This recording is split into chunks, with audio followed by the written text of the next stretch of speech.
ஊருக்கு கைகட்டி கிடந்தோம், துணி குறுகி நடந்தோம், கூலிக்கு மாடா உழைச்சோம், கொத்தடிமைகளா தெரிஞ்சோம். ஆண்டைக்கு 30 உழுதோம், அற வயிற்று கஞ்சிக்கு அழுதோம். விளைஞ்சத பூரா கொடுத்து வெறுங்கையா வீடு நுழைஞ்சோம். பங்காளு படியால் பண்ணைக்கு வேலையால் பட்ட மரமாயிருந்தோம். நாம பங்கப்பட்டு தான் கிடந்தோம். இது மட்டுமா இன்னும் இருக்கு இன்னல் பட்ட நிலைமை. எட்டி காய போல கசக்கும் அடையேகப்பட்ட கொடுமை. குடிக்கும் தண்ணிய கூட கை மடக்கி குடிக்க வச்சான்.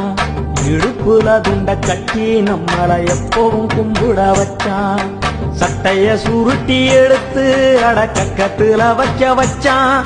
கொட்டாங்குச்சிட்டிய ஊத்தி அத குடிக்க சொல்லி சிரிச்சான். என்ன பாவம் செஞ்சோம் இழி போற புண்ணு பழிச்சான். ஏழ சாதிய காலம் முழுக்க கந்தல் கந்தலா கிழிச்சான். ஐய கந்தலா கிழிச்சான்.